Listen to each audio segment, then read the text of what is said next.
So this is a quick video statement for special prosecutors in Cousy, and I'll send a link to this to the University of Vermont. And I'm basically telling you what I'm going to bring up on the 211 call. I'm going to let them know that I'm terminally ill with deliberately accelerated cancer that's on the job injuries because an oncologist tried to kill me as a whistleblower federal investigator who investigates human trafficking. It was what Chad basically launched, a civil rights and thus human trafficking investigation. Because my parents were threatening us, he was getting threatened. He knew I was abused as a kid. My father was threatening me on Facebook. Mom was calling his office talking shit. Don't listen to her, none of that's true, blah, blah, blah. So he already knew when she had my direct phone number. If she wanted to talk to him, she had his direct cell phone number. Why call his office and do this shit behind my back? So not to say that he was, which of course he exploits. All the Democrats and Republicans exploit the issues going on in our families and cause them and then make them worse.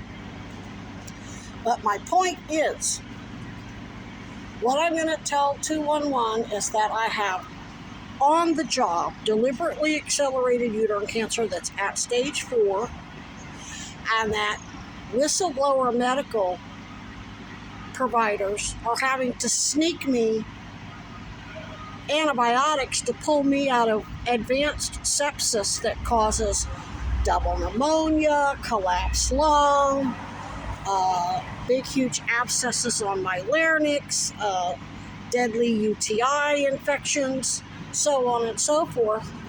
So I am, because that is absolutely going to continue to go on, because the cancer isn't getting treated, I am legally terminally ill.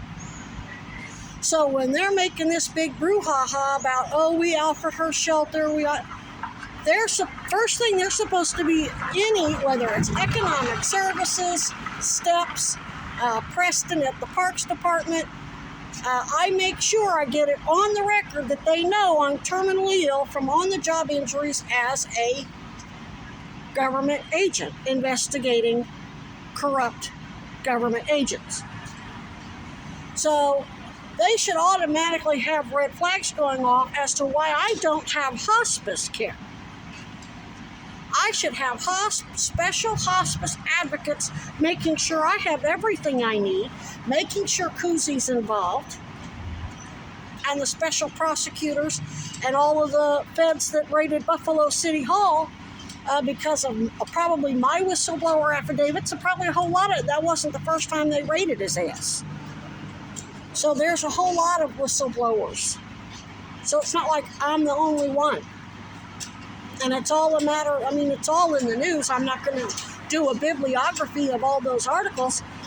The fact that nobody's asking, where's your parents and why aren't you in hospice care, means they already know what's going on. So when they're trying to put me in a domestic violence shelter, no, those beds should be for people who aren't terminal, who have a life ahead of them. I'm legally entitled to doctor-assisted suicide. Why are you going to put me in a sober house or a domestic violence shelter or a hotel room on either the HUD grant or any other grant when I'm terminally ill? Chad's work comp insurance should be paying for every fucking thing. Oh wait, he didn't get me registered as an agent. He didn't notify the IRS that he was using me, saying he was paying me by being my free attorney, and I paid for his $400 an hour legal fee by doing all that work I did for him that made him a fortune. All of that was supposed to be reported to the IRS in the Florida bar. But no, he's like Hunter Biden. He wants to snort cocaine, rape women, and not pay his fucking bills, and think that his daddy's going to get him off. Because his daddy's involved in racketeering with Trump's Trump care advisor, convicted fraudster Rick Scott, Cuomo, the Demings, so on and so forth, the Uniparty. all of Epstein's partners in crime, Alan Dershowitz. So the fact that nobody's asking about hospice is a big confession that none of them are doing their fucking job. So I'm going to tell, when I call 211, I'm going to say nobody's referring me to hospice and nobody's referring me to the special victims unit, who ought to be finding out why I'm not in hospice care. When there's an unattended death, criminal investigation is automatic. When you're terminally ill, you're supposed to be in hospice care to avoid wasting resources on a criminal investigation. It's what's called an expected death. You're seeing all the stats coming out about unexpected deaths after COVID, going up 16%. Meaning all these people who weren't in hospice care are dying of medical conditions that weren't normally considered terminal. They're supposed to be prepared, know exactly when I'm going to die. They've been doing all this stupid bullshit because they thought I was going to die any minute and tried to importune my death. Like when I went out to the ER, called 911 when I had the collapsed lung from the double pneumonia. Why didn't they refer me to hospice? Fuck, they didn't even listen to my heart or lungs. So anyway, I'm on a call, so I can't talk. But anyway, what I'm saying is, none of this shit makes any fucking sense. So anybody making a big issue about why I'm not in a shelter or a hotel is way off the fucking point. They should be making a big fucking deal about why I'm not in hospice care and have a nice big apartment, house, whatever the fuck I want, paid for by the law office of Chad Cronin because I'm his fucking detective.